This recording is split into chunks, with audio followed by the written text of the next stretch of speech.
ছোট পর্দায় বামা খ্যাপার চরিত্র করে বিপুল জনপ্রিয়তা পেয়েছেন সব্যসাচী চৌধুরী। এখন ওয়েব সিরিজেও কাজ করলেন। টিভি9 বাংলার কাছে মন খুললেন অভিনেতা। আমার সঙ্গে রয়েছেন সব্যসাচী চৌধুরী। টিভি9 বাংলা তোমায় অনেক অনেক স্বাগত। ধন্যবাদ। তোমাকে এখানে আমরা সিরিজে দেখতে পাচ্ছি, সেখানে কিন্তু একদম অন্যরকম। সেখানে দাঁড়িয়ে যখন আমরা দেখছি যে ক্লিক প্ল্যাটফর্মে একদম অন্যরকম একটা চরিত্রে তোমাকে দেখতে পাওয়া যাচ্ছে, সেটা রেসপন্স কিরকম পাচ্ছ? রেসপন্স তো খুবই ভালো।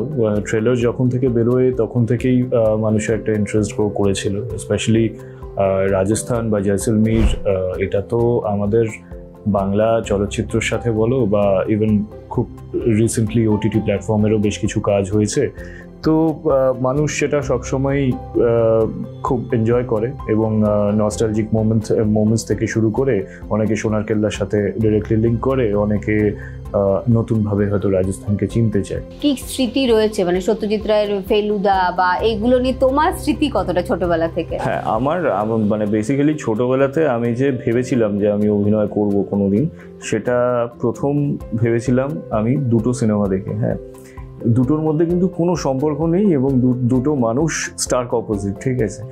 এক হচ্ছে র্যাম্বো, সিলভেস্টার স্ট্যালোনকে আমি দেখে ভাবতাম যে হ্যাঁ মানে এরকম একটা হতে হবে। আর দ্বিতীয় হচ্ছে জয় বাবা ফেলুনাথ, ঠিক আছে। তো সৌমিত্রবাবুকে দেখে মনে হয়েছিল আচ্ছা এটা তো ভালো, এরকম একটা বিষয় ছিল। মানে এটা আমি তখন খুব ছোট। আমার চরিত্রটা মাল্টিপল শেডস আছে বলতে পারো। তো এইটুকু বলতে পারি যে এক্ষেত্রে একটা কনফিউশনও আছে যে অনেকে ভাবছে যেটা গোয়েন্দা গল্প, যেহেতু এটা সোনার কেল্লার রিলেটেড, সেটা একদমই নয়। কিন্তু হ্যাঁ, এর মধ্যে প্রচুর মিস্ট্রি আছে, মিস্ট্রি সলভিং এর ব্যাপার আছে এবং আমার চরিত্রটা is a part of it. Sabyasachi, এই যে তুমি এত আধ্যাত্মিক চরিত্র করছো, তো তুমি কিরকম, মানে তুমি কতটা এটাতে বিশ্বাস করো? কারণ তোমার তো আবার আর একটা সিনেমাও আসছে মানে এরকম একটা চরিত্রে।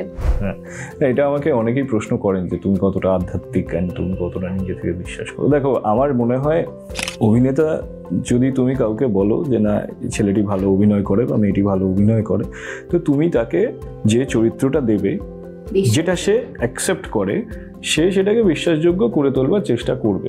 এখন হ্যাঁ, মানে আমি এটা বলছি, এটা আমার ভিউ পয়েন্ট। আমার যেখানে মনে হয় যে এই চরিত্রটা আমি বিশ্বাসযোগ্য করে তুলতে পারবো না বা আমার নিজেরই আমি সেই কনফিডেন্সটা পাই না, আমি বলে দিই হাত তুলে যে আমার কাছে নিও না, আমি পারবো না এটা করতে। তোমার একটা ক্রাইসিস মোমেন্টের সময় তোমার পাশে দাঁড়িয়েছিল, সেটা বলতে পারি বেশিরভাগ সৌরভের কথাই তোমার মাথায় আসে। হ্যাঁ, অনেকেই ছিলেন, কিন্তু হ্যাঁ সৌরভ ওয়াজ এক্সেপশনালি গুড। অ্যান্ড সৌরভ আমাকে অনেকভাবেই মানে আর কি বলবো, পাশে থেকেছে, অনেকভাবেই আমাকে সাহায্য করেছে। সৌরভ ছিল আমাদের আর একটা বন্ধু ছিল দিব্য।